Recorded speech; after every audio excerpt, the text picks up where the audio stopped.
Друзья, привет! Сегодня ко мне приехал Артем, он специализируется на копчении и тушенках, и сегодня мы будем делать уникальную вещь. Мы будем делать заготовку шашлыка на зиму. Мы сегодня с тобой готовим шашлык из свинины и говядины. Расскажи, пожалуйста, про особенности приготовления его в автоклаве. Первым делом нам необходимо нарезать мясо, как на шашлык. Будем резать кусками крупнее, чем мы кладем в банку, когда готовим тушенку. Почему? Потому что мы мясо будем обжаривать, естественно, оно потеряет в объеме и потеряет свой вес. Поэтому я буду резать мясо, как на шашлык, повторяюсь. Тихон, ну а тебя попрошу порезать, заняться овощами. Это у нас будет как гарнир к шашлыку, чтобы в банке уже было готовое блюдо, которое вы можете разогреть и положить себе на тарелку и полноценно поужинать. Оно будет даже с бульончиком у нас. Красота. Поэтому лук режем небольшим кубиком. Угу.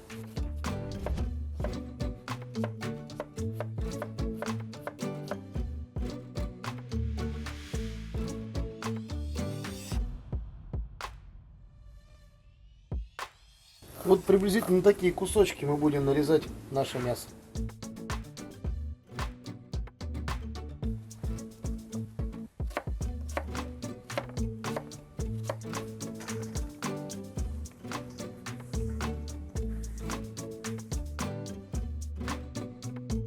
Свинину порезали, приступаем к говядине. Шикарное мясо. Вообще срез. Присутствует даже мраморность.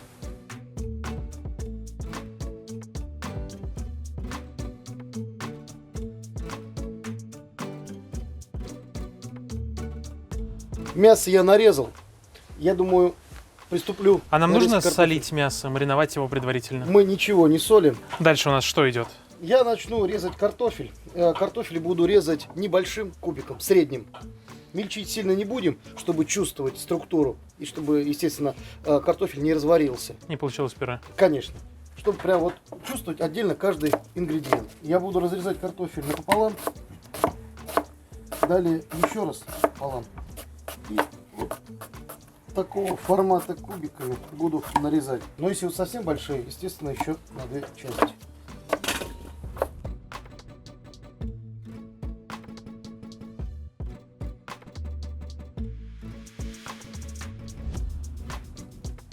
Друзья, с луком я закончил, его нужно много, потому что мы сами понимаем, что лук ужаривается в 2 раза. И для того, чтобы гарнира в наших банках было достаточно, и овощей нам нужно достаточно много. Теперь перехожу к нарезке моркови и баклажан. Морковь нарезаем небольшой короткой соломкой, а баклажаны не чистим, просто нарезаем хорошим кубиком. Нарезаем изначально на пластинки, а потом эти пластинки режем соломочкой. Морковь в любом блюде добавляет сладости, а нам она не помешает. И баклажан. Нам нужны кубики примерно как картофель.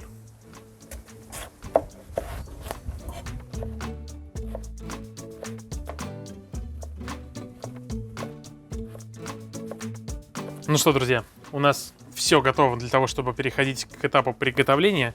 Я отправляюсь в казану и буду обжаривать овощи. Артем займется мясом. Да, я буду одевать мясо на шампура. Тихон, у меня к тебе просьба, сильно не ужаривай, чтобы осталась внутри сочность овощей. Я пошел к казану.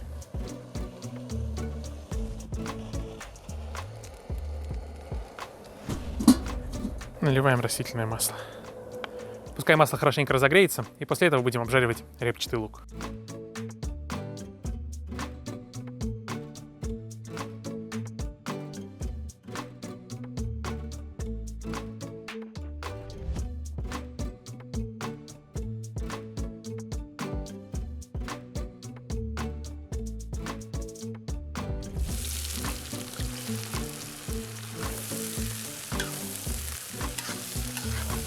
Сейчас очень важно держать хороший жар, потому что лук будет выделять большое количество воды, и для того, чтобы у нас не варился, а жарился, нужно поддерживать хорошую температуру в казане.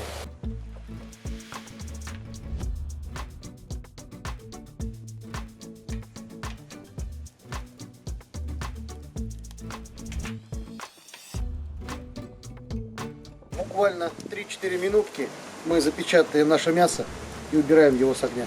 Угли хорошие, мясо схватывается быстро. Главное его нам не пересушить.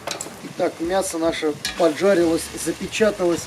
И, я думаю, пришло время убирать его с огня. Мы приготовили с вами мясо до полуготовности.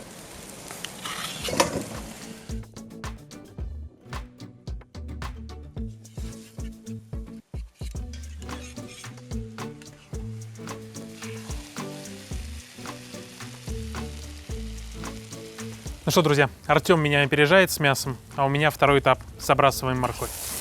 Лук уже наполовину обжарился. Отправляем туда морковь.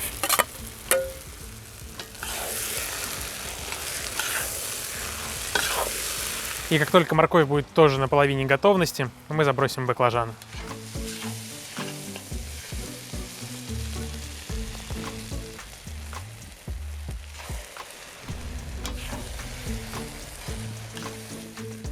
Друзья, последние осенние ароматы, и все они собраны здесь. Лук, морковь, баклажаны. Все это готово. Мы можем отправляться за стол. Посмотрите, какая красота.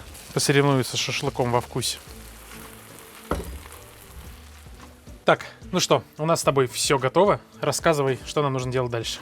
Поэтапно мы начинаем сборку нашей баночки. Первым делом у нас идет один перчик душистый.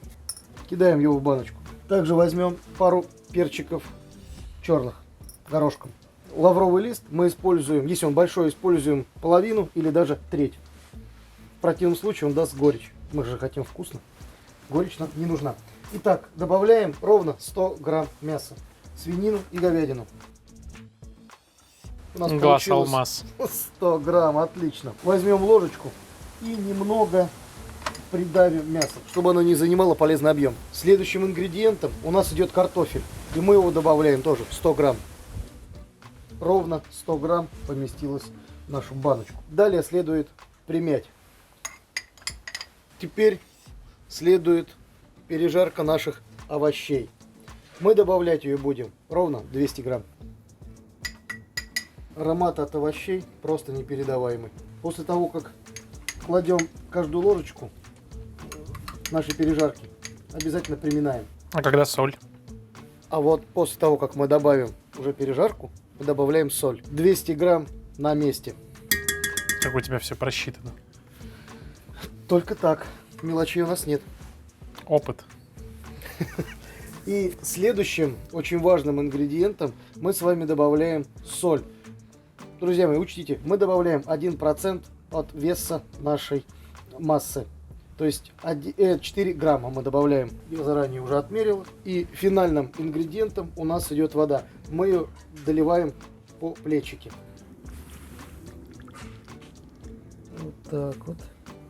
Буквально последняя капля. И наша баночка заполнена. Вода нам больше не понадобится. Теперь пришло время хорошенько закрутить. Мы используем крышки твистов. Да, с ними просто удобно работать. Также, если у вас нет таких крышек или таких банок, можете с обычными крышками СКО. Правильно? Самое главное, содержимое баночки. И оно прекрасно. Уже хочется попробовать, не так ли? Не будем зря тратить ваше время и быстренько ускоримся и соберем все остальные банки. У нас этого количества должно хватить на 12 банок по пол-литра.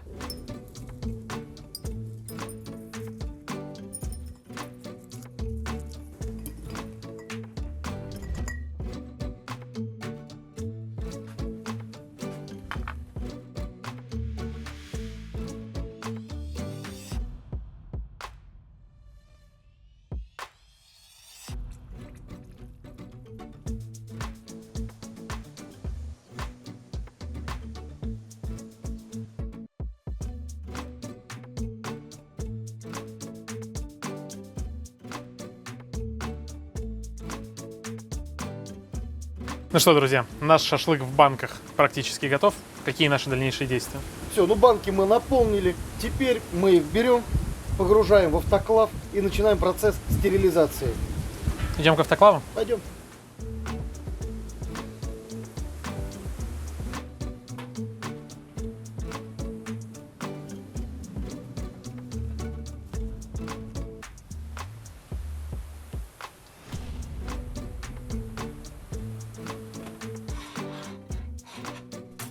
банки в автоклаве. Теперь нам следует залить их водой. Самое главное, чтобы вода покрывала на 1-2 сантиметра поверхность наших банок. Сколько литров? Здесь сколько влезет, ну, в зависимости у кого какой автоклав. Лично в нашем случае у нас где-то 25 литров войдет.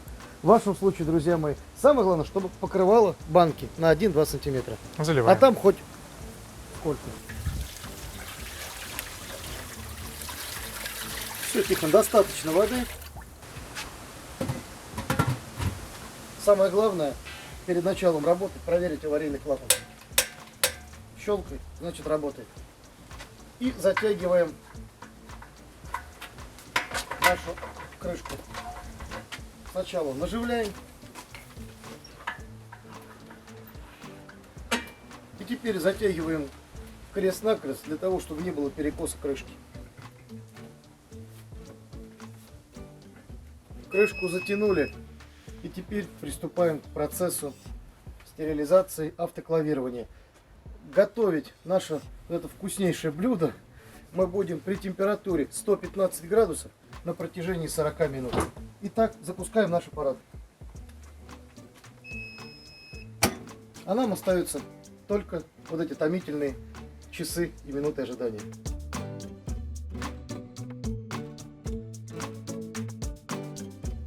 Ну что, друзья, наш шашлык в банках на зиму готов. Да. Он еще горячий, он только что с автоклава, то есть завтра он, я так понимаю, подзастынет и будет более плотный. Ну, завтра просто у нас крышки втянутся, и продукт будет храниться 24 месяца. На данный момент продукт полностью готов к употреблению. Единственное, что баночки, ну, крышки у нас не до конца втянулись. Но самый главный процесс стерилизации у нас завершен. Поэтому мы можем уже смело открывать и пробовать, пока горяченькое, кстати, будет очень самое то, я думаю.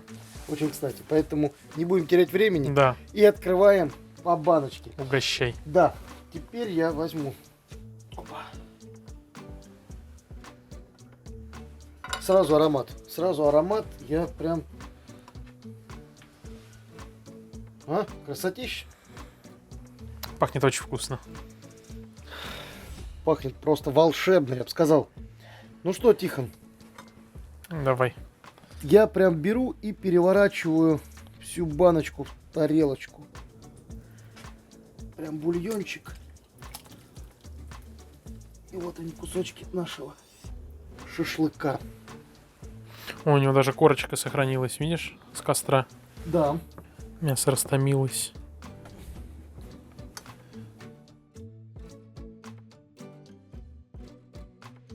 Выглядит очень аппетитно и ароматно. Безусловно. Хочется И- попробовать.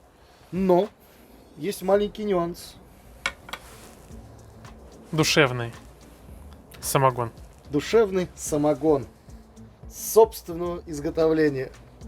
Откоптим вместе. Отведаешь, мой друг? Да, конечно. Надо Открываем. пробовать. Конечно.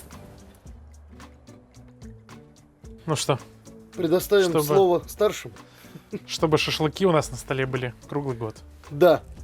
И хранились 2 года минимум. А есть ли смысл хранить 2 года, если будет очень вкусно?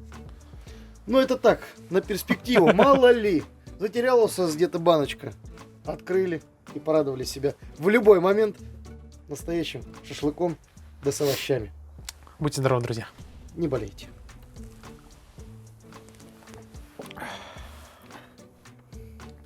Хорошо.